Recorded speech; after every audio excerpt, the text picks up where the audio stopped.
UP special में mock test 7 में चल रहा है। ये बड़ा महत्वपूर्ण है आपके लिए। आज मैं बताऊंगा आपको नटवरी नृत्य कहाँ किया जाता है। हमारे यहाँ पर चित्रकूट जो जलप्रपात है वो कौन से नदी पर स्थित है। अनब्रेकेबल किसकी आत्मकथा है। प्लेन टू विन का संबंध किससे है। इम्परफेक्ट का संबंध किससे है। वोट ऑफ क्रेडिट क्या होता है।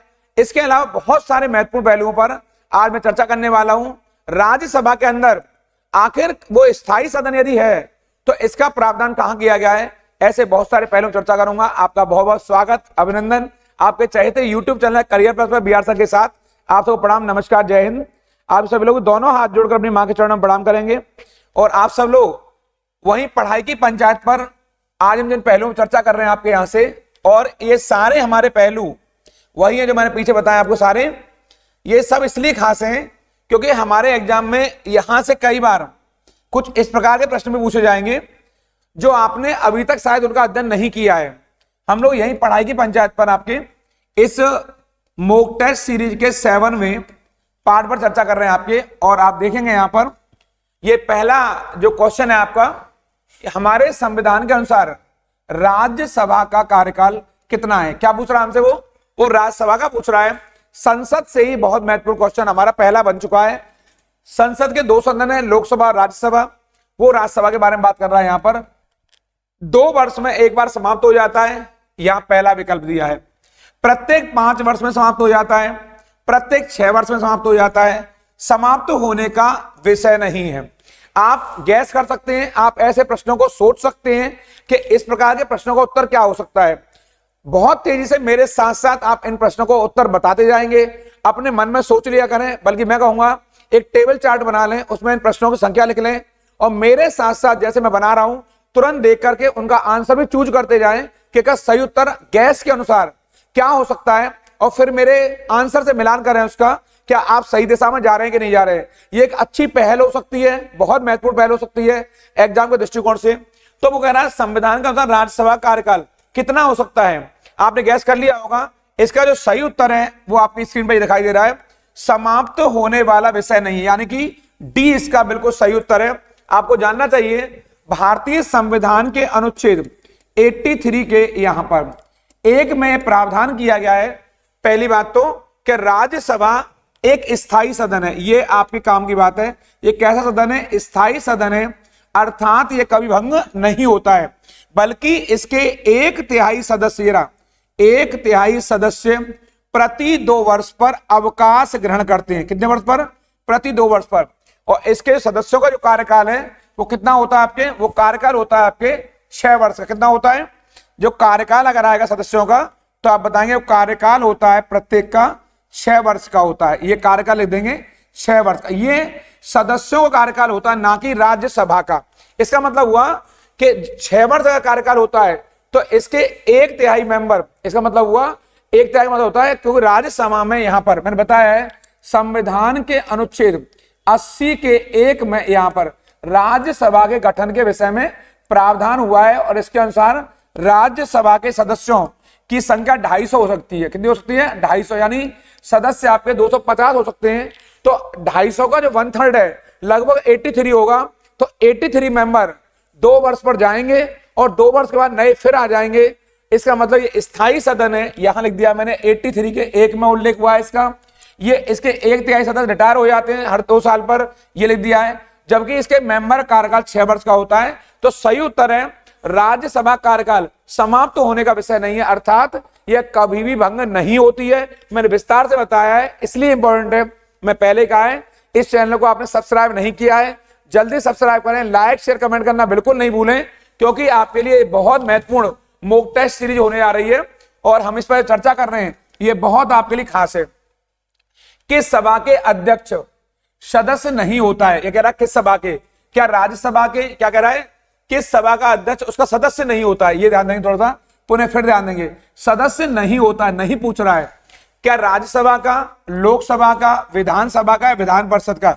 इसका मतलब हुआ यानी कि इसके अंदर कोई जितनी सभाएं दिखाई दे रही हैं सारी, इनमें कौन सदस्य उसका नहीं होता है, चेयरमैन उसका। तो आप बताएंगे यहां ये दिखाई दे रहा है आपको, अध्यक्ष को चेयरमैन भी कहते हैं। राज्यसभा के अंदर या लोकसभा के अंदर या विधानसभा के अंदर या विधान परिषद के अंदर किस सभा का अध्यक्ष उसका सदस्य नहीं होता है? तो आप जानते हो विधान परिषद का मेंबर होता है वो उसका सदस्य होता है जो अध्यक्ष बन जाता है। विधानसभा का मेंबर होता है वो उसका अध्यक्ष बन जाता है। लोकसभा के जो मेंबर होते हैं अपना अध्यक्ष चुन लेते हैं। लेकिन राज्यसभा का ये रहा, राज्यसभा के जो अध्यक्ष होते हैं यानी जिन्हें हम कहते हैं सभापति, ये आपके कभी भी इस सदन के सदस्य नहीं होते हैं, इन्हें चेयरमैन भी कहते हैं आपके अंग्रेजी में। और राज्यसभा के सभापति का उल्लेख संविधान के अनुच्छेद 64 के 1 यहां पर और संविधान के अनुच्छेद 89 में यहां पर, ये दोनों में किया गया, ध्यान रखना। इस सभापति का उल्लेख यहां पर दोनों में इसका उल्लेख ध्यान देंगे। और इन दोनों में क्या अंतर होता है वो मैं आपको विस्तार से आगे बताऊंगा, उसका आपको इंतजार करना पड़ेगा, विस्तार वाली क्लास में बताऊंगा कि 64 और 89 में क्या अंतर है। फिलहाल आप कर लेंगे राज्यसभा का सभापति 64 और 84 में उल्लेख हुआ है, 89 में इसका उल्लेख हुआ है, 64 और 89 में यह व्यक्ति होता है सभापति जो कि सदन का मेंबर नहीं होता है, फिर भी राज्यसभा की बैठकों की अध्यक्षता करता है। यह बहुत हमारे लिए इंपॉर्टेंट है। इस क्रम में हमारा जो अगला जो आपका यहाँ उत्तर है आपके जो बड़ा महत्वपूर्ण आपके लिए, ये आपका अगला हमारा प्रश्न है तीसरा, निम्नलिखित कथनों में कौन सा सही नहीं है? क्या कह रहा है? कौन सा सही नहीं है इनमें से? ये रहा, धन संपत्ति के मामले में राज्यसभा शक्तिहीन है, सही नहीं पूछ रहा है। धन विधेयक की शुरुआत राज्यसभा में होती है, लोकसभा के द्वारा पारित किए जाने के बाद राज्यसभा को 14 दिनों के भीतर विधेयक को पारित करना होता है। राज्यसभा किसी धन विधेयक को पारित कर सकती है अथवा कतिपय सिफारिशों के साथ उसे लोकसभा को लौटा सकती है। ये हमारे पास 4 विकल्प हैं। कह रहा है इनमें से कौन सा सही नहीं है, गैस कर सकते हैं आप इसको। बड़े बड़े विकल्प हैं, कई बार हमारे एग्जाम में इस तरह बड़े विकल्प भी दिए जाते हैं ताकि हम लंबे समय तक इसको पढ़ने में समय बिता दें और हमारे अन्य क्वेश्चन छूट जाएं। क्योंकि ये पेपर हमारा टाइम टेकिंग का है, हमें कम समय के भीतर सारे प्रश्नों का उत्तर देना है। बड़ी सरसरी निगाह तेजी से पढ़ेंगे। तो मैंने पहले ही कहा था हम पहले क्वेश्चन के नेचर को समझेंगे, क्या पूछ रहा है, कौन सा कथन सही नहीं है, यानी 3 कथन तो सही है, 1 कथन सही नहीं है इसमें से।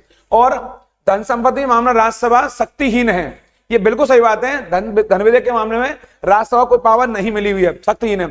शक्तिहीन माने तो पावर नहीं है। धन विधेयक की शुरुआत राज्यसभा में होती है, तो ध्यान रखना धन विधेयक की शुरुआत राज्यसभा में कभी भी नहीं होती है, ये गलत हो गया यहां से। लोकसभा द्वारा पारित किए जाने पर राज्यसभा 14 दिनों तक धन विधेयक को पारित करना होता है। 14 दिन तक मतलब उसको रोक सकती है राज्यसभा। राज्यसभा की धन विधेयक को पारित कर सकती है अथवा कतिपय सिफारिशों के साथ लोकसभा को लौटा सकती है। यानी लोकसभा ने अगर धन विधेयक पारित कर दिया है तो वो उस विधेयक को राज्यसभा पारित कर सकती है, सुझाव दे सकती है, सिफारिश कर सकती है, लेकिन इसके अलावा पावर नहीं है। तो सही उत्तर क्या होगा? ये धन विधेयक को अपनी शुरुआत कर सकती है, यहां पर शुरुआत नहीं कर सकती है, ये कह रहा है। क्योंकि धन विधेयक के बारे में संविधान के अनुच्छेद 109 में इसको लाया जाता है आपका, जबकि धन विधेयक की जो परिभाषा है वो संविधान के अनुच्छेद 110 में दी गई है। ये धन विधेयक की परिभाषा है यहां पर, ये रहा, एक तो देख लेंगे। ये मनी बिल की, कौन से बिल की? मनी बिल की परिभाषा है, मनी बिल की, यानी कि धन विधेयक की परिभाषा कहां मिलेगी हमें? 110 में। और 109 के अंतर्गत से लाया जाता है कहां पर? लोकसभा में। इस पर मैं चर्चा भी आपसे अगले प्रश्न में भी करूंगा, ये बड़ा महत्वपूर्ण है आपके। धन विधेयक कभी भी राज्यसभा में नहीं लाए जाते, ये लोकसभा में लाते हैं। देख लेना, बड़ा अच्छा क्वेश्चन है, बढ़िया क्वेश्चन है, इनको आप देखकर जाएंगे। चौथा प्रश्न हमारा धन विधेयक, ये आ गया, मैं जो बात कर रहा था आपसे इसी पे बात कर। धन विधेयक प्रस्तुत किए जाते हैं, मैं चर्चा कर चुका हूं अभी आपके, केवल लोकसभा में, केवल लोकसभा में बता दिया मैंने आपको। 109 के अंतर्गत लाया जाता है। लोकसभा राज्यसभा दोनों में, या लोकसभा व राज्यसभा दोनों में। तो हम बताएंगे धन विधेयक पेश किया जाता है, धन विधेयक हमेशा लोकसभा में प्रस्तुत किया जाता है, उसके बाद ये राज्यसभा में जाता है। ये बहुत महत्वपूर्ण है। ये कह रहा है लोकसभा व राज्यसभा दोनों में नहीं, ये लोकसभा में ही प्रस्तुत किया जाता है, उसके बाद ये राज्यसभा में जाता है। और कोई विधेयक धन विधेयक है या नहीं, यहां पर कोई विधेयक धन विधेयक है या नहीं, धन विधेयक बहुत इंपॉर्टेंट है। कोई विधेयक धन विधेयक है या नहीं, इसकी व्याख्या या इसका प्रमाण पत्र कौन देता है? लोकसभा का स्पीकर, यानी लोकसभा का स्पीकर ही प्रमाण पत्र देता है कि वो विधेयक धन विधेयक है कि नहीं। अगर मनी बिल है तो प्रस्तुत किया जाएगा, लोकसभा नहीं है तो भी लाया जा सकता है, लेकिन इसका प्रमाण पत्र जो देगा, स्वीकृति जो देगा, वो लोकसभा का स्पीकर देगा। वही बताता है कि वो विधेयक धन विधेयक है, मनी बिल है कि नहीं है। ये इसका यहाँ पर मैंने बता दी, इसको इंपॉर्टेंट मान लेंगे। और इस प्रकार के प्रश्न हमारे एग्जाम में अक्सर पूछे जाते हैं, छोटे एग्जाम में भी और बड़े एग्जाम में भी आपके। अगला प्रश्न है हमारा ये रहा, लेखानुदान बनाए ये रहा, कैग की रिपोर्ट के मतदान के लिए, अप्रत्याशित व्यय को पूरा करने के लिए, बजट पारित लंबित होने के कारण निधि आवंटन हेतु, या बजट के लिए। आपको जानना चाहिए, पहले तो मैं बताऊंगा आपको लेखानुदान का उल्लेख कहां हुआ, इसके बारे में बताऊंगा। फिलहाल इसका जो उत्तर है बजट पारित लंबित होने के कारण निधि आवंटन हेतु, यानी बजट को पारित करना है, कुछ समय लग रहा है आपके पारित करने के लिए, तो कुछ सरकार को धन की आवश्यकता होती है, तो लेखानुदान का उल्लेख संविधान के अनुच्छेद 116 में हुआ है। यहां पर कहां पर हुआ है? 116 में हुआ है।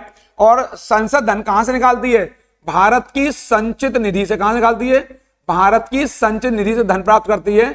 सरकार को अगर 1 रुपया भी खर्च करना है तो संचित निधि से खर्च करेगी, और यह संसद की अनुमति पर ही संभव है। अब सरकार को कोई बहुत जरूरी अत्यधिक धन की आवश्यकता है, जल्दी धन की आवश्यकता है, और बजट में अभी टाइम लंबे यानी कि होता है, बजट को पारित करने में समय लग रहा है, तो उससे पहले सरकार इसको पारित करा के आपके लेखानुदान के माध्यम से 116 में प्रावधान है, और लोकसभा में ला करके अपने लिए धन प्राप्त कर सकती है।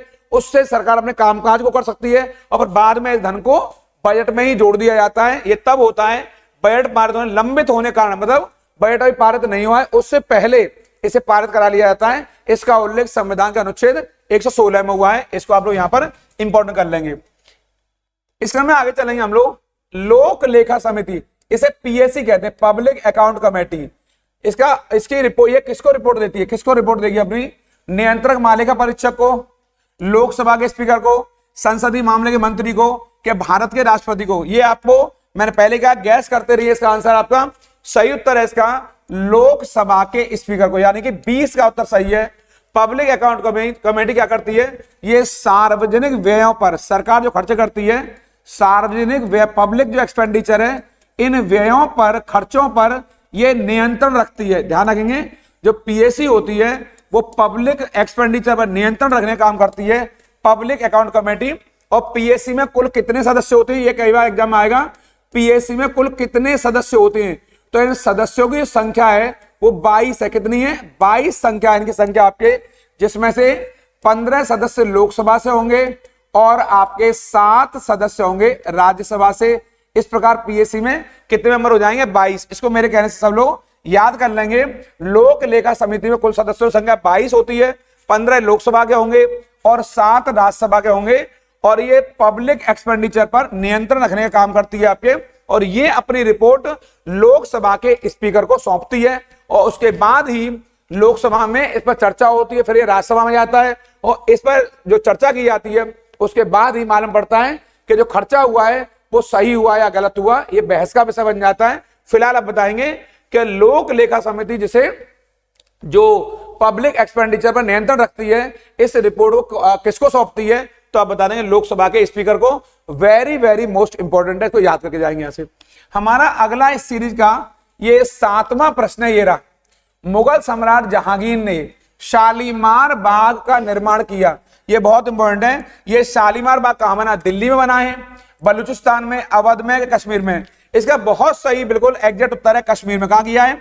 कश्मीर में किया इसका उत्तर जहांगीर ने। ये मुगल सम्राट जहांगीर है, जहांगीर के शासनकाल में चित्रकला बहुत अधिक फली फूली है। क्या फली फूली है? चित्रकला इसके शासनकाल में बहुत अधिक फली फूली, इसलिए चित्रकला का स्वर्णकाल जहांगीर के शासनकाल को कहा जाता है। यह स्वर्णकाल कहा जाता है किसका? चित्रकला का। पहली बात तो यह है। दूसरा, इसने अपनी पत्नी के लिए यह शालीमार बाग बनवाया है, और पत्नी कौन है? मेहरुन्निसा। कौन है? मेहरुन्निसा। ये इसकी पत्नी का नाम है। मेहरुन्निसा के लिए बनवाया इसने, मेहरुन्निसा के लिए। मेहरुन्निसा को इतिहास में नूर जहां के नाम से भी जाना जाता है। ये इनका एक अन्य नाम है। जहांगीर ने अपनी पत्नी के लिए इस बाग का निर्माण करवाया है। और एक बात और बता रहा हूं, शालीमार बाग नाम का एक स्थान भी है, वहां आवासीय कॉलोनी, वहां लोग रहते हैं, वो दिल्ली बना हुआ है। शालीमार बाग नाम की जगह है वो दिल्ली में। और ये शालीमार नाम का बगीचा है, गार्डन है, जो कि आपके कश्मीर में स्थित है। इसका निर्माण जहांगीर ने अपनी पत्नी मेहरुन्निसा के लिए करवाया है। मेहरुन्निसा को इतिहास में नूर जहां के नाम से भी जाना जाता है। इस क्रम में हमारा अगला क्वेश्चन आपको दिखाई दे रहा होगा, क्वेश्चन नंबर 8 है। ये रहा, वार्षिक भारतीय शास्त्रीय संगीत, ये रहा क्लासिकल जो म्यूजिक है, सवाई गंधर्व भीमसेन महोत्सव का आयोजन किया गया। कहां किया गया? कौन सा है? शास्त्रीय संगीत सवाई गंधर्व भीमसेन महोत्सव। तो इसका आयोजन हर साल किया जाता है, बहुत महत्वपूर्ण है, और इसका आयोजन पूना में किया जाता है, अर्थात महाराष्ट्र में। ये आपको याद करना है। यहां से इसको पंडित जो भीमसेन जोशी हैं, पंडित भीमसेन जोशी हैं, ये रे, इन्होंने इसको शुरू किया था आपके। ये बहुत महत्वपूर्ण उत्सव है जो हर साल आपके आयोजित किया जाता, पंडित भीमसेन जोशी जी के द्वारा। ये पूना में होता है। हमारा जो अगला प्रश्न है सीरीज का वो ये रहा, निम्नलिखित में से कौन सा बैंक भारत का सबसे बड़ा सार्वजनिक बैंक है, यानी इसका मतलब हुआ सरकारी क्षेत्र का भारत का सबसे बड़ा बैंक कौन सा है। आप गैस करिए, क्या बैंक ऑफ इंडिया है, क्या बैंक ऑफ बड़ौदा है, क्या इलाहाबाद बैंक है, या भारतीय स्टेट बैंक है। आपके माइंड में तुरंत उत्तर आ गया होगा, नहीं आया है तो मैं बता रहा हूं यहां पर, पब्लिक सेक्टर का, सरकारी क्षेत्र का भारत का सबसे बड़ा बैंक एसबीआई है। कौन सा है? ये एसबीआई, यानी कि डी इसका सही उत्तर है, ये एसबीआई है। आपको जानना चाहिए एसबीआई भारत का सबसे अधिक लाभ देने वाला बैंक भी है और ये पब्लिक सेक्टर का सबसे बड़ा बैंक है। इसका जो पुराना नाम है किसका, एसबीआई का, ये पुराना नाम आपके माइंड में आना चाहिए। पुराना नाम है इसका इंपीरियल बैंक ऑफ इंडिया। क्या नाम है? इंपीरियल, ये रहा इंपीरियल बैंक ऑफ इंडिया इसका पुराना नाम है आपके। ये बहुत महत्वपूर्ण है आपके लिए, यहां से ये इसका पुराना नाम है आपके, और इसकी स्थापना वर्ष 1921 में हुई थी। किसकी? इंपीरियल बैंक ऑफ इंडिया की। और इसी का जो राष्ट्रीयकरण हुआ है आपके, वो आपके 1 जुलाई 1955 को हुआ है, और यहीं पर इसका नाम एसबीआई पड़ा। ये क्वेश्चन ध्यान रखेंगे, यानी यह क्वेश्चन आएगा कि एसबीआई नाम कब पड़ा है, तो आप बताएंगे 1 जुलाई 1955 को, अर्थात एसबीआई का जो हैप्पी बर्थडे है, इसका जो आपका स्थापना दिवस है, वो 1 जुलाई को मनाया जाता है, क्योंकि इसी दिन इसका राष्ट्रीयकरण हुआ है। क्या हुआ है? राष्ट्रीयकरण में होता है नेशनलाइजेशन, राष्ट्रीयकरण हुआ है इसका इंपीरियल बैंक ऑफ इंडिया का, और यहीं से ये एसबीआई के नाम से जानी गई। ध्यान देंगे, स्टेट बैंक ऑफ इंडिया के नाम से जानी गई। ये भारत की पब्लिक सेक्टर की सबसे बड़ी बैंक है और सबसे अधिक मुनाफा भी कमा रही है। अगला क्वेश्चन है, वैदिक सभ्यता किस नदी पर विकसित हुई है? क्या गोदावरी है, कावेरी है, कृष्णा है, या सरस्वती है?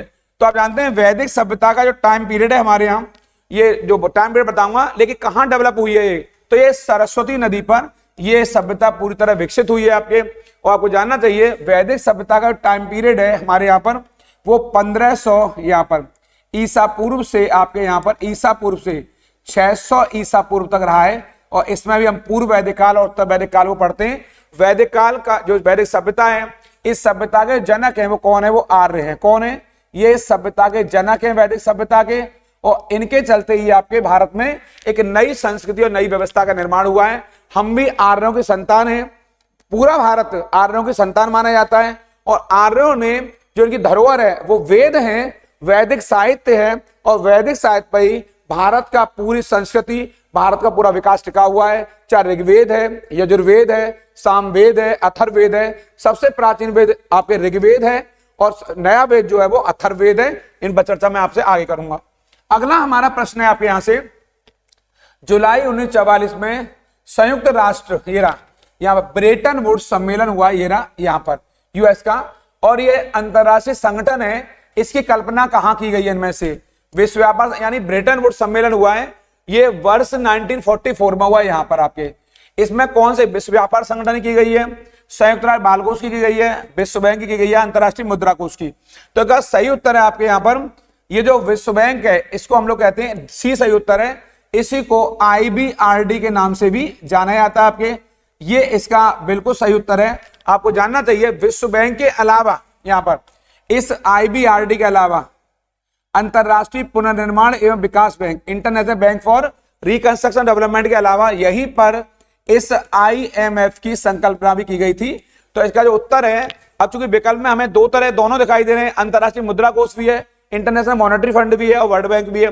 तो ऐसी स्थिति में हम पहले वर्ल्ड बैंक को मारेंगे। अगर इसमें आया था कि 3 और 4 सही हैं, तो ये दोनों सही हो जाते। अगर विकल्प में दोनों होते तो, क्योंकि ब्रेटन वुड्स नाम का स्थान है अमेरिका में, और यहीं पर विश्व बैंक और अंतरराष्ट्रीय मुद्रा कोष यानी IMF, इन दोनों की कल्पना का विचार किया गया था। और इन दोनों को जुड़वा बहन भी कहा जाता है आपके, दोनों को आर्थिक इकाई माना जाता है। ये दुनिया की बड़ी संस्थाएं जो राष्ट्रों के लिए आर्थिक तौर पर कार्य किया करती हैं। इनके बारे में जब मैं अर्थव्यवस्था की क्लास कराऊंगा इकोनॉमी की, तो विस्तार से पढ़ाऊंगा कि वर्ल्ड बैंक का कार्य क्या है और IMF का क्या कार्य है। फिलहाल आप इसको सी कर लेंगे, और विकल्प अगर दोनों होता तो ये दोनों ही सही हो जाते, क्योंकि दोनों ही कल्पना ब्रेटन वुड्स सम्मेलन में की गई है। इसका हमारा जो अगला इस सीरीज का प्रश्न है आपके वो ये है, भारत की पहली इंजन रहित स्पीड ट्रेन कौन सी? ट्रेन 18, यानी इसमें कोई इंजन नहीं है। इसका निर्माण आईसीएफ में हुआ है, इंटीग्रल कोच फैक्ट्री में आईसीएफ में हुआ है। आखिर ये कहां है? चितरंजन में है, ये पटियाला में, चेन्नई में, कपूरथला में। यानी जो हमारे ये जो बनी हुई है आपकी ट्रेन जिसमें इंजन नहीं है, विदाउट इंजन है, ये इसका निर्माण हुआ है इंटीग्रल कोच फैक्ट्री में। तो ये आईसीएफ नाम की फैक्ट्री कहां बनी हुई है? तो ये फैक्ट्री आपके चेन्नई में। कहां पर है? चेन्नई में, यानी कि तमिलनाडु में। आपको जानना चाहिए तमिलनाडु में एक स्थान है बहुत महत्वपूर्ण, का नाम है श्री पेरम्बदूर। क्या नाम है? श्री पेरम्बदूर, ये नाम है इस स्थान का। यहीं पर ये आईसीएफ इंटीग्रल कोच फैक्ट्री स्थित है। और आपको जानना चाहिए जो ट्रेन 18 है, इस ट्रेन 18 का नाम बाद में बदलकर ये वंदे भारत क्या कर दिया है? वंदे भारत ट्रेन कर दिया गया आपके। यानी वर्तमान समय में ट्रेन 18 का नया नाम क्या है? वंदे भारत ट्रेन नाम है इसका। और वंदे भारत ट्रेनों ने धूम मचाई है जो आपके, वो अपना में अद्भुत है। और हो सकता है अगले कुछ वर्षों में वंदे भारत ट्रेन का दुनिया के विभिन्न राष्ट्रों में निर्यात किया जाए, एक्सपोर्ट किया जाए, क्योंकि ये कई सारी सुविधाओं से लैस है और इतने सस्ते मूल्यों पर बनाई जा रही है, जिसके चलते दुनिया के कई राष्ट्र भारत की ओर मुंह खोल के खड़े हुए हैं कि इन ट्रेनों का उनको दिया जाए कम मूल्यों पर। और क्योंकि ट्रेन सारी सुविधाओं से युक्त है और अपने आप में बहुत बड़ी अद्भुत ट्रेन बनाई है।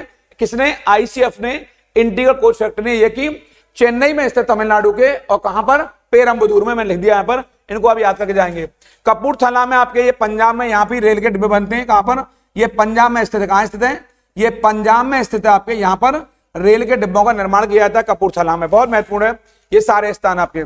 इसके अलावा हम आगे पढ़ेंगे आपके। इसका उत्तर क्या है? चेन्नई है, ध्यान देंगे इस बात पर। कपूरथला को मैं खोल के बता दिया। यहां पर ये पटियाला नाम का स्थान, ये पंजाब में, ये वाला पटियाला भी आपके। और जो चितरंजन है ये आपके, ये पश्चिम बंगाल में। इनको भी आप देख लेंगे। इस चितरंजन में आपके डीजल इंजन बनाए जाते हैं आपके। इस समय हम लोग आगे चलेंगे। सरदार वल्लभ भाई पटेल राष्ट्रीय पुलिस अकादमी, ये SVPNPA, ये कहाँ है? हैदराबाद में, पूना में, भोपाल में, चंडीगढ़ में। तो आपके ये राष्ट्रीय पुलिस अकादमी आपके ये हैदराबाद में स्थित है, यानी कि तेलंगाना में, यानी कि तेलंगाना राज्य में स्थित है आपके।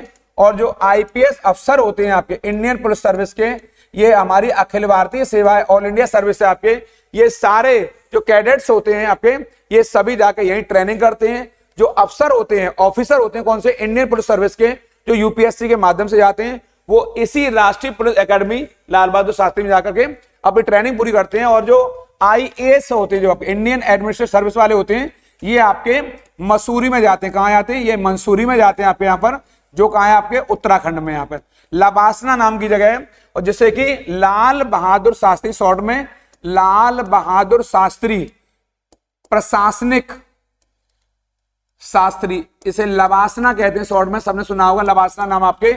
यहाँ पर जो आईएएस ऑफिसर होते हैं उनकी ट्रेनिंग होती है। और आईपीएस अगर आएगा तो हैदराबाद में ट्रेनिंग की जाती है। और इसको रट कर जाएंगे यहां से। इस क्रम में हमारा अगला महाधमनी के शीर्ष पर शुरू होती है दाहिना निलय, बायां निलय, या दाहिना अलिंद, या फिर बायां अलिंद। ये दो पार्ट हैं, आप जानते होंगे इसको। इसका सही उत्तर है आपका बायां निलय। कौन सा? बायां, यानी कि जो लेफ्ट वेंट्रिकल है, वेंट्रिकल माने होता है ऑरिकल, एक होता है वेंट्रिकल, एक होता है बायां निलय। और इसी धमनी में हमारा शुद्ध, ये रहा शुद्ध ऑक्सीकृत, ये रहा ऑक्सीकृत रक्त बहता है। यानी शुद्ध जो रक्त होता है वो इसी धमनी में बहता है। कौन सी वाली में? जो बायां निलय होता है इस वाले भाग में बहता है आपके। शुद्ध ऑक्सीकृत रक्त है हमारा, वो इसी बाएं निलय में बहता है, तो बोलते हैं लेफ्ट वेंट्रिकल बोलते हैं। इसको आप देख लेंगे यहां से, ये बहुत महत्वपूर्ण है। इस क्रम में हम लोग आगे चलेंगे। गैल्वेनाइजेशन का मतलब इस्पात को, इस्पात माने स्टील को, इस्पात माने स्टील को की पतली परत के साथ आवरण प्रदान करना है। क्या है वो? क्रोमियम है, जस्ता है, एल्यूमिनियम है, निकेल है। एक सही उत्तर है गैल्वेनाइजेशन में आपके इस्पात को एक पतली परत से ढक दिया जाता है। वो क्या है? वो जस्ता है। क्या है वो? वो जस्ता है। इसे अंग्रेजी में जिंक भी कहते हैं और शॉर्ट में इसको जेडएन कहा जाता है आपके यहां से। तो आपको जानना चाहिए इसको गैल्वेनाइजेशन वो विधि है जिसके माध्यम से हवा से और पानी से, इनसे उस धातु को बचाया जाता है ताकि वह धातु जंग से बची रहे। कैसे? जंग से बची रहे। जंग लग जाती है आपके, क्योंकि लोहे पर किसी भी धातु को जब जंग घेर लेती है तो वो धीरे धीरे नष्ट होने लगती है आपके। तो हवा और पानी के चलते किसी धातु को जंग लग जाती है, लेकिन गैल्वेनाइजेशन विधि में आपके उस स्टील को, इस्पात को जस्ते से ढक दिया जाता है, उसको परत चढ़ा दी जाती है, जिससे वो धातु जंग लगने से बच जाती है। ये बहुत इंपॉर्टेंट है, इसको आप याद करके जाएंगे यहां से। इस सीरीज का हमारा अगला जो 16वां क्वेश्चन है, C60 एक अणु है जिसमें डैश कर दिया है के रूप में व्यवस्थित C कार्बन परमाणु होते हैं। 15 पंचभुज और 18 षटभुज, 18 पंचभुज और 15 षटभुज, 12 पंचभुज और 12 षटभुज आपके, और 20 पंचभुज और 12 षटभुज। इस तरह हमारे एग्जाम में क्वेश्चन पूछा जा रहा है C60 आपके कितने पंचभुज होते हैं और षटभुज होते हैं। तो सही उत्तर है 12 षटभुज होते हैं आपके। इसको रट के जाएंगे आपके, 12 पंचभुज होते हैं और 20 षटभुज होते हैं। इसमें क्या करने के लिए, व्यवस्थित 60 कार्बन परमाणुओं के लिए होते हैं आपके। इसको रट के जाएंगे, 12 पंचभुज और 20 षटभुज होते हैं। ये हमारे साइंस का एक महत्वपूर्ण क्वेश्चन है और सी इसका सही उत्तर है। इस क्रम में हम लोग आगे चलेंगे इस सीरीज के अगले प्रश्न में। सर्वोत्तम गुणवत्ता वाला कोयला, बेस्ट कोयला कौन सा होता है जिसमें 80 से 95% कार्बन होता है। मैं पीछे बता चुका हूं इसके बारे में, क्या पीट कोयला है, लिग्नाइट है, या बिटुमिनस है, या एंथ्रासाइट है। मैंने कहा है जिस कोयले में जितनी ज्यादा कार्बन की मात्रा होती है वो कोयला उतना ही ज्यादा अच्छा होता है, शुद्ध होता है आपके। कार्बन की मात्रा होगी तो ये धुआं रहित तो होता है। सबसे अच्छा कोयला एंथ्रासाइट को माना जाता है। किसको माना जाता है, एंथ्रासाइट को माना जाता है, जिसमें कार्बन की मात्रा 80 से 95% होती है। और सबसे घटिया जो कोयला होता है, निम्न कोटि का कोयला होता है, निम्न कोटि का कोयला जो होता है वो आपके कौन सा होता है, वो होता है पीट कोयला होता है। तो ए पर है तो 1 नंबर है, एंथ्रासाइट नंबर 1 पर है, बिटुमिनस नंबर 2 पर है, लिग्नाइट नंबर 3 पर है, पीट कोयला 4 पर है। तो मैं कहता हूं एंथ्रासाइट, बिटुमिनस, लिग्नाइट और पीट। एंथ्रासाइट, बिटुमिनस, लिग्नाइट और पीट। पीट सबसे घटिया होता है और एंथ्रासाइट सबसे अच्छा होता है। कार्बन की मात्रा सबसे ज्यादा होती है, इसकी बर्निंग पावर, दहन शक्ति, जलने की शक्ति सबसे ज्यादा होती है। मैं पहले ही बता चुका हूं, कार्बन का ज्यादा पाया जाना ही कोयले की गुणवत्ता का सूचक है। तो सही उत्तर क्या इसका, एंथ्रासाइट है। और जो भूरा कोयला है इसे लिग्नाइट कहते हैं, यानी ब्राउन कोल आपके भूरे कोयले को कहा जाता है, ब्राउन कोल ये वाला। और इसका सबसे ज्यादा संकीर्ण भारत में कहां पाया जाता है, नेवेली क्षेत्र में। कहां पाया जाता है, नेवेली क्षेत्र में पाया जाता है, जो कि तमिलनाडु में स्थित है। इसको रटकर जाएंगे आपके, नेवेली क्षेत्र में, नेवेली लिग्नाइट सेंटर आपके तमिलनाडु में स्थित है। इसको भी आप याद करके जाएंगे। पर इसका सही उत्तर क्या है, एंथ्रासाइट है। ये बहुत महत्वपूर्ण क्लास चल रही है। मैं कह रहा हूं इस चैनल को देख रहे हैं, मुझे सुनने, अगर अभी तक चैनल को सब्सक्राइब नहीं किया है जल्दी सब्सक्राइब करें मुझे। और आप इसे लाइक शेयर कमेंट करना बिल्कुल नहीं भूलेंगे, क्योंकि तो सब्सक्राइब कर लेते हैं तो सबसे पहले मेरे नोटिफिकेशन आप तक पहुंचेगा और ये सीरीज आप तक सबसे पहले पहुंचेगी। अभी मैं हिंदी की क्लास एक स्पेशल आपके लिए आने वाला हूं। हिंदी के कुछ महत्वपूर्ण क्वेश्चनों पर आपसे चर्चा करूंगा आपके, और करंट अफेयर के केवल वही क्वेश्चन जो हमारे एग्जाम में आने वाले हैं उस पर मैं इसी सीरीज में कुछ अगले मॉक टेस्ट में चर्चा करने वाला हूं। कई बच्चों ने कहा है हिंदी पर एक विशेष सीरीज चला दीजिए, तो मैं आपसे 2 से 3-4 सीरीज चलाऊंगा। केवल आपके 20-20 क्वेश्चन होगी, आपके लगभग प्रश्न वहीं से मिल जाएंगे। इसलिए मैं कह रहा हूं इस चैनल को जल्दी से सब्सक्राइब करिए, और आपके माध्यम से शेयर अगर हो जाएगा तो उन लोगों तक इस चैनल की पहुंच हो जाएगी जिन बच्चों को इसकी जानकारी अभी तक नहीं हुई है। तो आप इसके हनुमान बन सकते हैं, आप इसके वाहक बन सकते हैं, आप इस चैनल के करियर बन सकते हैं, जो इन सारे सीरीज को, सारे चैनल की बातों को और लोगों तक पहुंचा सकते हैं आपके। इस क्रम में हमारा जो अगला प्रश्न है वो ये है, डैश डैश को छोड़कर निम्नलिखित में सभी संगठन बहुलक है। बहुलक बोलते हैं पॉलीमर को। ये पॉलीमर को बहुलक कहा जाता है। किसको, पॉलीमर को अंग्रेजी में बहुलक कहा जाता है। क्या पॉलिस्टर है, क्या पॉलीप्रोपीन है, या पॉलीएमाइड है, या पॉलीकार्बोनेट है। तो ये बहुलक जो होता है इस तरह का, ये सही उत्तर पॉलीप्रोपोलिन। कौन सा, पॉलीप्रोपोलिन होता है। ये पॉलीमर होता है। ये बहुत बहुत इंपॉर्टेंट है, बहुत इंपॉर्टेंट नहीं, ये वेरी मोस्ट इंपॉर्टेंट है। इस तरह के प्रश्न हमारे एग्जाम में अक्सर पूछे जाते हैं।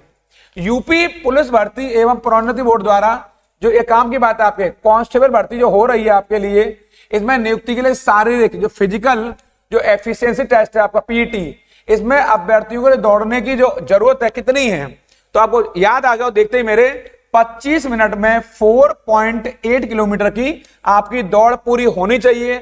बल्कि मैं कहूंगा कि आपकी ये दौड़ लगभग 22 से 23 मिनट में हो जानी चाहिए और इसका टारगेट आपका कम से कम 5 किलोमीटर का होना चाहिए।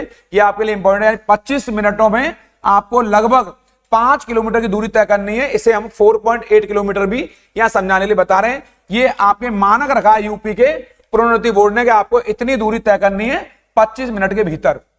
इस सीरीज का हमारा अगला प्रश्न है, उत्तर प्रदेश किस जिले में पीतल नगरी कहा जाता है? यह 20वां क्वेश्चन है। क्या फतेहपुर को, मुजफ्फरनगर को, मिर्जापुर को या मुरादाबाद को? तो आप जानते हैं मुरादाबाद को पीतल नगरी कहते हैं। क्या कहते हैं? इसे ब्रास सिटी कहते हैं। क्या कहते हैं? अंग्रेजी में इसे ब्रास सिटी कहते हैं। ब्रास सिटी के तौर पर भी इसे जाना जाता है। इसको इंपॉर्टेंट है, आपको जानना चाहिए कि इस पीतल नगरी का निर्माण शाहजहां का लड़का है। आपके साथ माइंड में आ रहा हो, शाहजहां का लड़का है और उस लड़के का नाम क्या है आपके? उस शाहजहां के लड़के का नाम है आपके, शाहजहां के लड़के का नाम है मुराद बख्श। क्या नाम है? मुराद बख्श।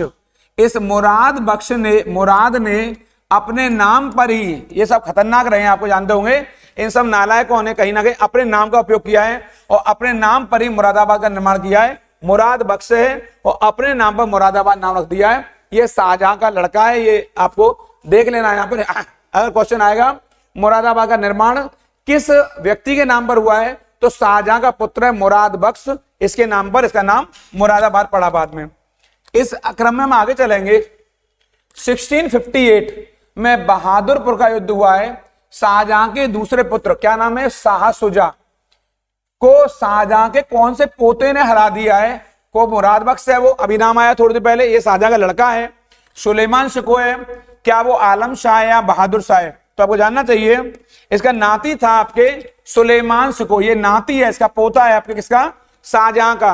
और ये किसका लड़का है? ये दारा शिको का लड़का है। दारा शिको का लिख लेना है पे। दारा शिको आपके शाहजहां का बड़ा पुत्र। कौन है? शाहजहां का बड़ा पुत्र है और इससे शाहजहां बहुत अधिक प्रेम करता था और सही अर्थों में मुगल वंश का यही उत्तराधिकारी भी था। यानी कि ये शाहजहां की मृत्यु के बाद यही मुगल वंश का अगला उत्तराधिकारी होता। लेकिन दारा शिको की हत्या करके औरंगजेब मुगल वंश का अगला उत्तराधिकारी बना। यानी कि शाहजहां की मृत्यु के बाद मुगल वंश का अगला शासक यदि हुआ है तो वो औरंगजेब हुआ है। यद्यपि उत्तराधिकार की इस युद्ध में उसने विजय हासिल की, फतेह हासिल की और फतेह के आधार पर वो शासक बना। लेकिन क्रम के आधार पर देखा जाए तो दारा शिको शासक बनना चाहिए था। दारा शिको का लड़का कौन? सुलेमान शिको। इसने आपके शाह सुजा को हराया, जो कि शाहजहां का एक अन्य लड़का है। तो आपको मालूम है उत्तराधिकार का युद्ध बहुत महत्वपूर्ण है। इस पर चर्चा मैं आपसे आगे करूंगा।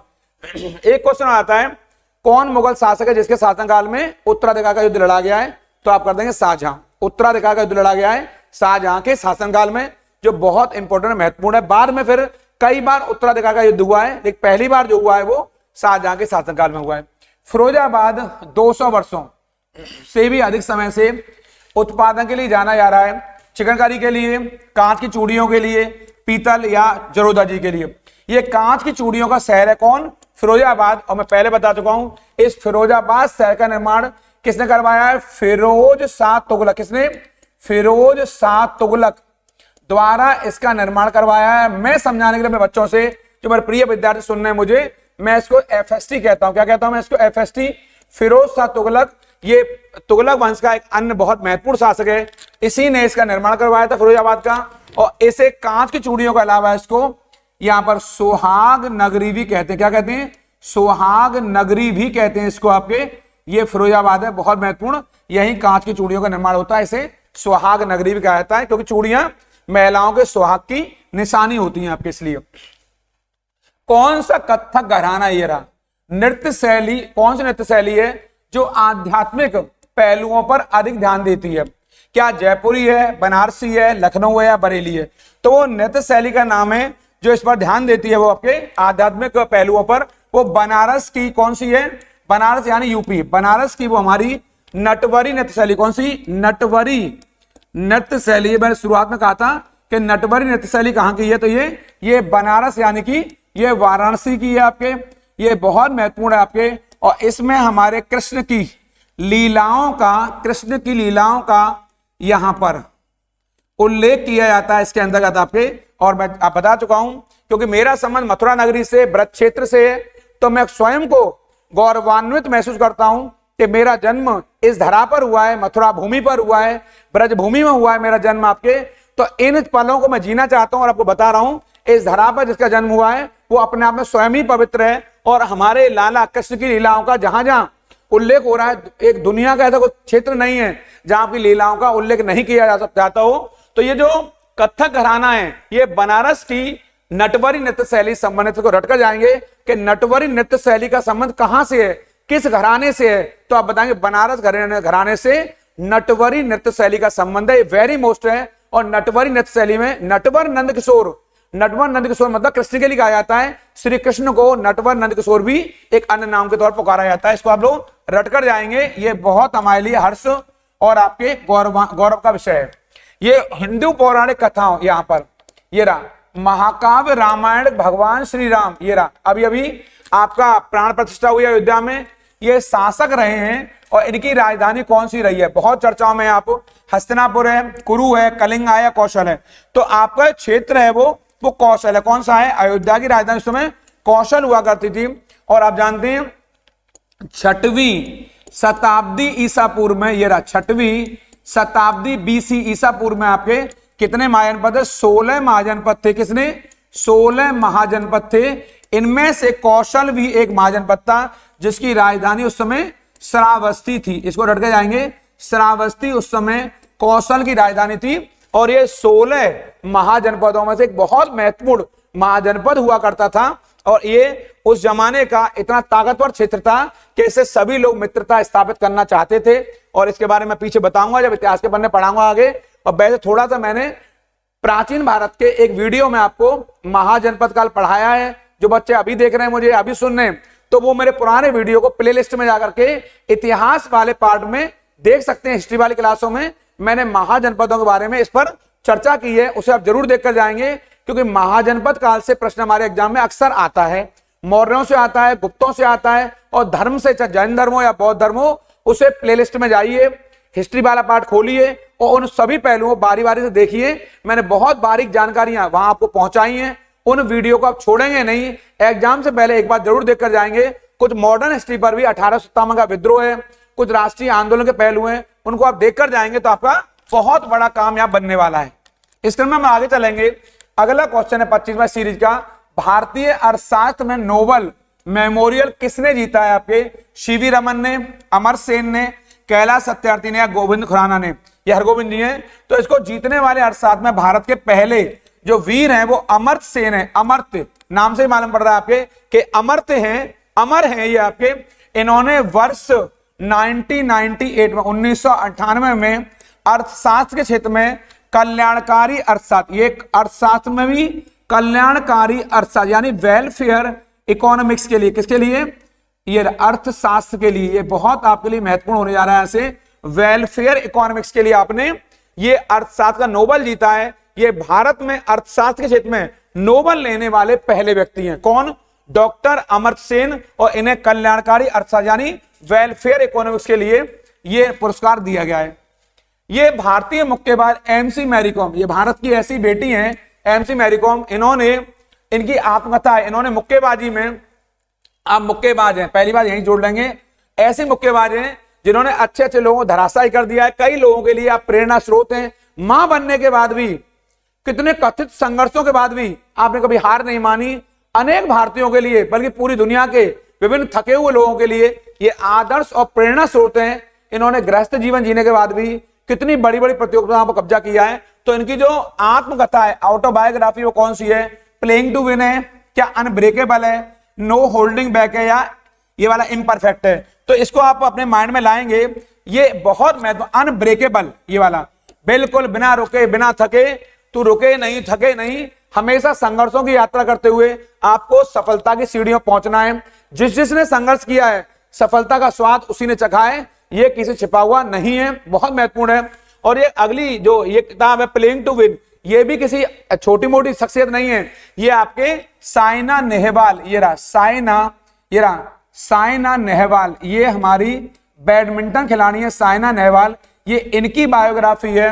अगर आएगा नो होल्डिंग बैक, ये बहुत महत्वपूर्ण, हमारे माइकल होल्डिंग वेस्ट इंडीज के बहुत बड़े प्लेयर रहे आपके, जिनको देख करके लोग थरथराते थे आपके। कौन है नाम है इनका?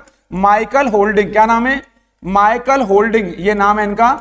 इनको आप देख लेंगे, ये वाला होल्डिंग इनका नाम है। ये वेस्ट इंडीज के प्लेयर रहे आपके, क्रिकेटर हैं बहुत बड़े। और जो इम्परफेक्ट है ये क्रिकेटर है भारत के, क्या नाम है?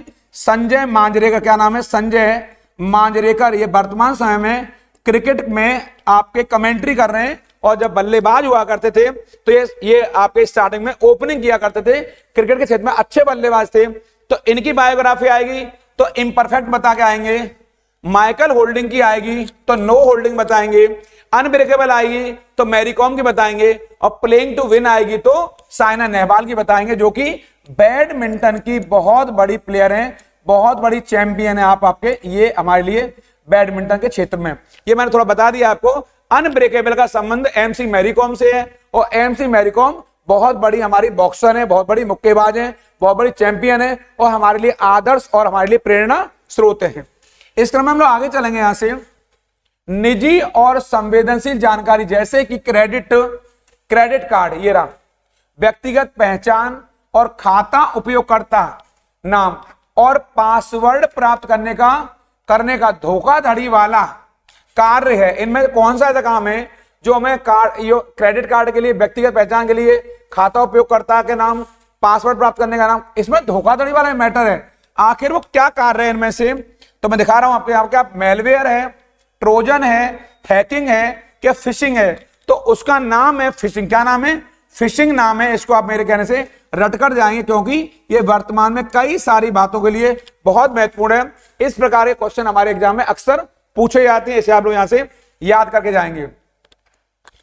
अगला इस सीरीज का प्रश्न है, ये रहा, चित्रकूट। इसे चित्रकूट भी कहते हैं। क्या कहते हैं इसको? इसे चित्रकूट भी कहते हैं। ध्यान देंगे, चित्रकूट को चित्रकूट भी कहते हैं।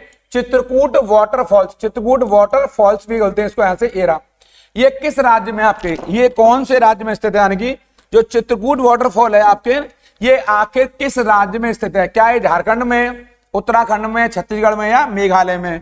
तो ये चित्रकूट जलप्रपात है, जो जिसे चित्रकूट भी कहते हैं, ये आपके छत्तीसगढ़ राज्य में स्थित है। ये बहुत महत्वपूर्ण है, और छत्तीसगढ़ में ये इंद्रावती नदी पर स्थित है। किस नदी पर है? ये इंद्रावती नदी पर है। ये आपके लिए बहुत महत्वपूर्ण और खास है। और इंद्रावती गोदावरी नदी की सहायक है। किसकी सहायक है? ये गोदावरी की सहायक नदी है। मैं बार बार बता रहा हूं क्योंकि इंद्रावती हमारे एग्जाम में अक्सर पूछी गई है। तो ये इंद्रावती नदी पे बना हुआ है चित्रकूट जलप्रपात, छत्तीसगढ़ राज्य में स्थित है, और इंद्रावती नदी गोदावरी नदी की सहायक नदी है उसकी। इस क्रम में हमारा जो अगला सीरीज का प्रश्न है, ये रहा सामने, वेनेजुएला की राजधानी कौन सी? मैंने बताया है कि राजधानियों से, मुद्राओं से एक प्रश्न बनना है, आप देखकर जाएंगे। निकोशिया है, शान सल्वाडोर है, क्विटो है, या कराकस है? तो वेनेजुएला राजधानी कौन सी? कराकस है। कौन सी है? कराकस राजधानी है। यहीं पर आपके वेनेजुएला में एंजेला जलप्रपात स्थित है। कौन सा? एंजेला वाटरफॉल्स स्थित है, जो कि दुनिया का सबसे अधिक ऊंचाई पर स्थित जलप्रपात है। कहां पर है ये? ये आपके वेनेजुएला में ही है। इसके अलावा चूंकि ये वेनेजुएला की राजधानी है कराकस, आपके बहुत महत्वपूर्ण है। निकोशिया, ये साइप्रस की राजधानी, किसकी है? ये साइप्रस की राजधानी है। सान सल्वाडोर आपके एल सल्वाडोर की राजधानी है, एल सल्वाडोर की राजधानी है, इसको भी लिख लेंगे यहां से। और जो क्विटो है, ये आपके इक्वाडोर की राजधानी है। किसकी? इक्वाडोर की। ऐसे प्रश्न हमारे एग्जाम मिलाने के लिए भी आते हैं और पूछे भी जाते हैं। और कराकस आपके वेनेजुएला की राजधानी है। मैंने आपको चारों राजधानियां बता दी हैं, चारों को याद करके जाएंगे। चारों हमारे लिए महत्वपूर्ण है और हमारे लिए सारे क्वेश्चन इंपॉर्टेंट भी हैं। इस क्रम में हमारा अगला क्वेश्चन है, भारत की इनमें से किस रेडियो एक्टिव धातु का विश्व का सबसे बड़ा भंडार भारत में? यानी वो रेडियोधर्मी कौन सा धातु है, कौन सा पदार्थ है जो दुनिया में सबसे ज्यादा भारत में? क्या वो यूरेनियम है, क्या वो रेडियम है, या बिस्मिथ है, या थोरियम है? इनमें से कौन सी धातु है जो दुनिया में उसके सबसे बड़े भंडार आपके भारत में मौजूद है? तो वो थोरियम है। कौन सा है वो थोरियम है। ये थोरियम आपके रेडियोधर्मी धातु है आपके, और ये हमारे यहाँ केरल में, ये रहा, कहां पर? केरल में स्थित। कहां मिलेगा ये? मोनोजाइट बालू। कौन सी? मोनोजाइट बालू के कणों में पाया जाता है आपके, कहां पर? केरल के तटीय भाग में, केरल के तटीय भाग में पाया जाएगा। इसको आप मेरे कहने से सब लोग इसको वेरी मोस्ट इंपॉर्टेंट कर लेंगे। इसको मैं लिख भी दिया आपको समझाने के लिए, यहाँ पर वेरी मोस्ट इंपॉर्टेंट लिखा है। ये कहाँ मिलेंगे? केरल के तटीय भाग में मिलने वाली मोनोजाइट बालू में। और ये सबसे ज्यादा भंडार थोरियम का पूरी दुनिया में, भारत में है, जो कि रेडियोधर्मी धातु है। ये बहुत बहुत वेरी मोस्ट इंपॉर्टेंट है। हमारा इस सीरीज का जो 31वां क्वेश्चन है वो ये रहा। ऑस्ट्रेलिया एकमात्र द्वीप, ऑस्ट्रेलिया का एकमात्र द्वीप राज्य आपके ये रहा, द्वीप राज्य है। कौन सा राज्य? द्वीप राज्य है, द्वीप स्टेट है, द्वीप राज्य है। इसका नाम बताना आपको, क्या कैप्री है, इबिसा है, या टेजमेनिया तस्मानिया है, क्या आपके रोइस है? तो एक सही उत्तर है आपके, जो मैं बार बार बता रहा हूं। ऐसा क्वेश्चन पीसीएस में, आरओ में, यूपी पुलिस में पूछा जा सकता है, बहुत महत्वपूर्ण है। तो ये हमारा टेजमेनिया में है, तस्मानिया में है, ये रहा यहीं पर। और इस तस्मानिया आपके, इसकी राजधानी आपके होबार्ट है। ये कई बार पूछा गया है, तस्मानिया राजधानी आ सकती है यहां से। और जो कैप्री क्षेत्र है, ये भी एक द्वीप है कैप्री नाम का। ये सब द्वीप हैं, ये सारे द्वीप हैं आपके, दिखाई दे रहे हैं आपको, ये सब द्वीप ही हैं। इनको मैं मिलवाए तो आपके लिए अच्छा हो जाएगा। जो कैप्री है वो आपके इटली में स्थित है। कहां पर है? ये इटली में स्थित है आपके, इटली में स्थित है आपके। ये इटली का एक क्षेत्र है नेपल्स नाम का, वहीं पर ये स्थित है, नेपल्स में। और जो इबिसा है ये स्पेन में स्थित है। कहां पर है? स्पेन के भूमध्य सागर में। और जो रोइस है ये आपके ग्रीस में, यानी ग्रीस में होता है यूनान में। ये सब क्वेश्चन यूपीएससी में पूछे जाते हैं, आईएएस में भी पूछे जाते हैं आपके, और पीसीएस में पूछे जाते हैं। अगर कैप्री आएगा तो इटली मारेंगे, इबिसा आएगा तो स्पेन मारेंगे, रोइस आएगा तो ग्रीस मारेंगे, और टेजमानी तस्मानी आएगा तो ऑस्ट्रेलिया मारेंगे। क्या मारेंगे? ऑस्ट्रेलिया मारेंगे आपके यहां से, ऑस्ट्रेलिया। ये मैं लिख दिया यहां पर, टेजमेनिया का ही है, तस्मानिया का ही है। ये आपका ऑस्ट्रेलिया का एकमात्र द्वीप है, जो बहुत इंपॉर्टेंट है। इसको आप मेरे कहने से रट कर जाएंगे, इन सारे द्वीपों को यहां से। इस क्रम में जो हमारा अगला जो क्वेश्चन है सीरीज का 32वां जो क्वेश्चन है वो ये रहा। इनमें से कौन सा शहर गोदावरी नदी के किनारे स्थित है? स्थित नहीं है, ध्यान देंगे, मुझसे भी गलती हो रही है, पढ़ने में देखेंगे कौन सा स्थित नहीं है। मैं जल्दी जल्दी पढ़ रहा हूं, थोड़ा सा यहां दिख रहा है नहीं है। मैं फिर कह रहा हूं, क्वेश्चन के नेचर को, क्वेश्चन की प्रकृति को समझेंगे। मैं जल्दी जल्दी पढ़ना चाह रहा था कौन सा स्थित है। अगर मैं इसको नहीं को नहीं पढ़ता, मैं नासिक मार देता यहां पर। देखो क्या कह रहा है, कौन सा नहीं है इसके किनारे? तो क्या वो नासिक है, नवसारी है, नांदेड़ है, या निजामाबाद है? तो क्या जो सही उत्तर है आपके वो आपका नवसारी है। कौन सा? नवसारी नहीं है। इसका मतलब क्या हुआ कि नासिक है, नांदेड़ है, निजामाबाद है, किसके किनारे? गोदावरी किनारे। कौन नहीं है? नवसारी नहीं है। अगर नवसारी नहीं तो कहां है? ये गुजरात में है। कहां पर है? ये गुजरात में पड़ता है आपके, और ये पूर्णा नदी के तट पर। किस नदी के? पूर्णा नदी के तट पर स्थित है। ये रहा, बहुत बहुत महत्वपूर्ण है। इसी नवसारी में आप जानते होंगे जो दांडी नामक स्थान है, इतिहास प्रसिद्ध दांडी नामक स्थान है आपके, यहीं पर नवसारी जिले में पड़ता है। और गांधी जी ने 1930 में जो साबरमती से दांडी के लिए यात्रा की थी, शवने अवज्ञा आंदोलन, civil disobedience movement, Gandhi ji की वो यात्रा थी, जिसे हम नमक आंदोलन भी कहते हैं, दांडी मार्च भी कहते हैं, ये कई नामों से जानी जाती है। वो साबरमती से दांडी के लिए थी। वो दांडी कौन से जिले में? वो नवसारी में, नवसारी जिले में। नवसारी आ जाए, नौसारी एक ही बात है। इस नवसारी को नौसारी भी कहते हैं आपके, बहुत महत्वपूर्ण है। एक अन्य नाम है, यहीं पर दांडी स्थित है, ये पूर्णा नदी के तट पर स्थित है। इसको रट के जाएंगे आप लोग। नांदेड़, निजामाबाद, नासिक आपके गोदावरी पर है। अगला हमारा प्रश्न है, नीलम संजीव रेड्डी के कार्यकाल के बाद भारत के राष्ट्रपति कौन हुए? फखरुद्दीन अली अहमद, वराह वेंकट गिरी, ज्ञानी जैल सिंह, या मोहम्मद हयातुल्लाह? तो क्या सही उत्तर है? ज्ञानी जैल सिंह। ये सी सही उत्तर है इसका। ज्ञानी जैल सिंह देश के 7वें, कौन से? ये 7वें राष्ट्रपति। कौन सा राष्ट्रपति है? ये 7वें राष्ट्रपति हैं। और आप 1982 से लेकर के 87 तक भारत के राष्ट्रपति रहे यहां पर। और जो नीलम संजीव रेड्डी हैं, ये आपके 6वें राष्ट्रपति। कौन से हैं? ये 6वें राष्ट्रपति हैं आपके, इनके बाद ही बने आपके ये। और ये निर्विरोध हैं। कैसे ये देश के एकमात्र निर्विरोध हैं ये वाले। कौन? नीलम संजीव रेड्डी। मैं लिख दिया यहाँ पे, इशारा कर दिया आपकी तरफ। और ये 7वें नंबर के राष्ट्रपति हैं और देश के पहले सिख राष्ट्रपति हैं। पहले सिख राष्ट्रपति हैं, पहले सिख हैं करें क्रम में, और क्रम में 7वें आपके। और इनसे पहले कौन रहे हैं आपके? ये रहे हमारे आपके नीलम संजीव रेड्डी, जो कि देश के एकमात्र निर्विरोध राष्ट्रपति हैं। इसको आप रटकर जाएंगे यहां से। ऐसे प्रश्न हमारे एग्जाम आते हैं। ज्ञानी जैल सिंह हमारे देश के 7वें नंबर के राष्ट्रपति, मैं बार बार बता रहा हूं आपको, इसको हम लोग याद कर लेंगे। अगले हमारे राष्ट्रपति हैं आपके, ये राष्ट्रपति नहीं है, अगला ये प्रश्न है हमारा 34वें नंबर का, चंद्रगुप्त पुत्र का नाम बताएं जिन्होंने 298-272 ईसा पूर्व के बीच शासन किया और संपूर्ण भारत में साम्राज्य को बढ़ाया। यानी कि मौर्य वंश को बढ़ाने का श्रेय किसे जाता है? चंद्रगुप्त मौर्य के लड़के को। क्या वो हर्ष नाम है, अनिरुद्ध है, बिंदुसार है, वसुदेव है? बहुत पॉपुलर है, बिंदुसार लड़का है ये वाला चंद्रगुप्त मौर्य का, जिसे मैं शॉर्ट में सीजीएम कहता हूं, चंद्रगुप्त मौर्य कहता हूं, जो मौर्य वंश का संस्थापक था। और इन्हीं के लड़का है बिंदुसार, इनका लड़का है आपके, और इसी ने, बिंदुसार ने इस मौर्य वंश को आगे बढ़ाया है, साम्राज्य का विस्तार किया है। और इसी बिंदुसार का लड़का है वो कौन है? वो सम्राट अशोक है, जिसने आपके एक नई नीति को जन्म दिया, जिसे धम्म के नाम से जाना जाता है।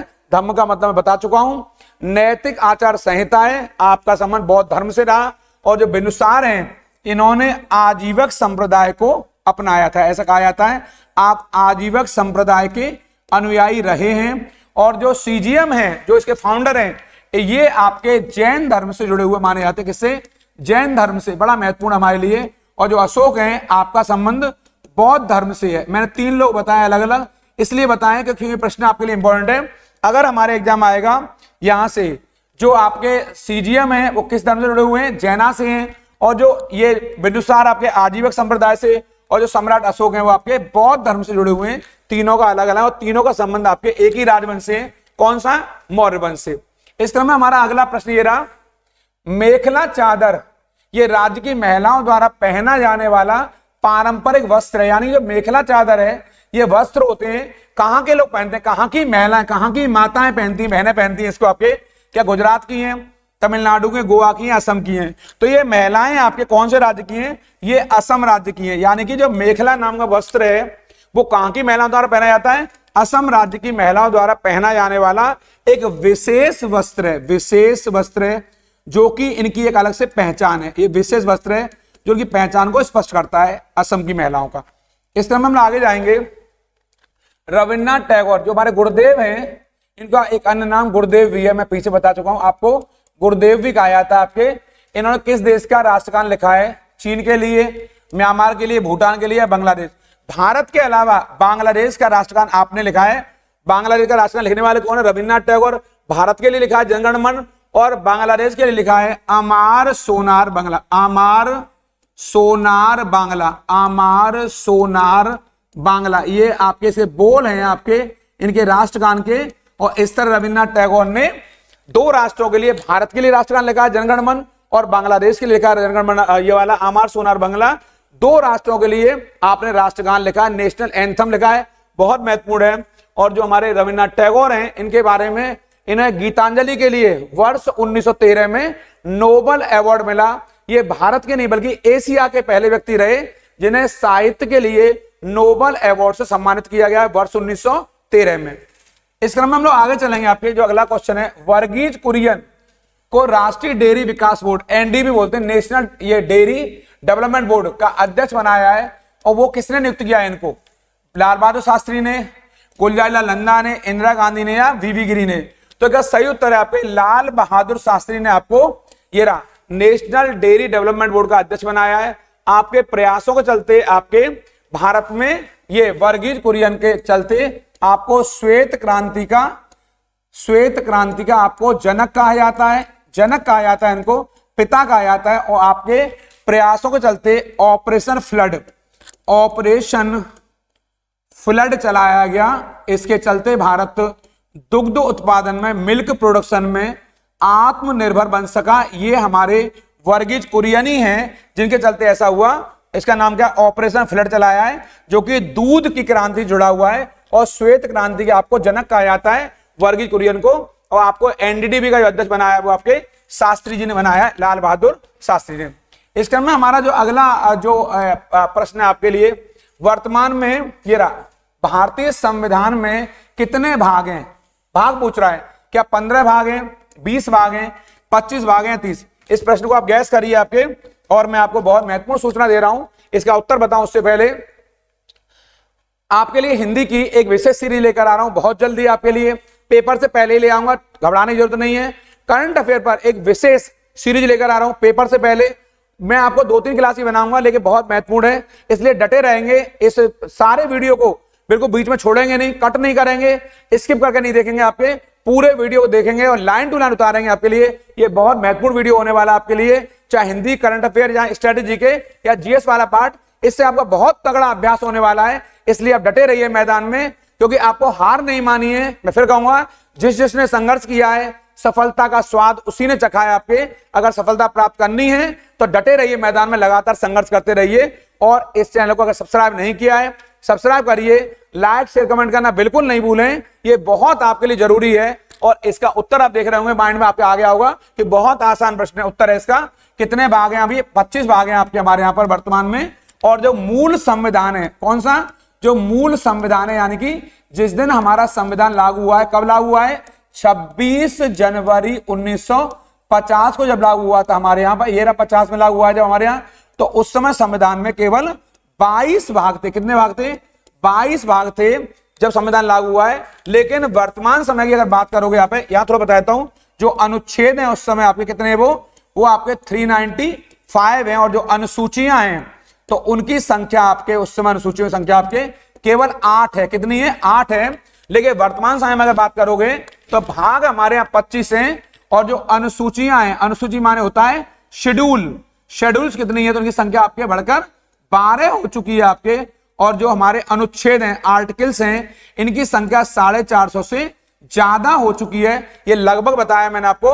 अनुसूचियां आएंगे तो 12 मारेंगे, अनुच्छेद आएंगे तो 450 ज्यादा मारेंगे, और अगर भाग आएंगे तो वर्तमान में 25 मारेंगे। जो कि मूल संविधान में इनकी संख्या 22 हुआ करती थी, इनको रट कर जाएंगे। अनुसूचियों की संख्या 8 हुआ करती थी, आर्टिकल हमारे 395 हुआ करते थे। इस वीडियो पर आपको जो बहुत प्यार मिल रहा है, इसके लिए बहुत बहुत आपका धन्यवाद। कमेंट लिख के बताइए मुझे कि आपको और क्या कर रहा हूं। मैं आपके सारे कमेंट देख रहा हूं, बहुत जरूरी है, उत्तर भी दूंगा सबके। और कुछ दिन बाद आपकी लाइव क्लास भी आने वाली है, इसलिए आपके सहयोग, समर्थन और स्नेह की बहुत आवश्यकता है।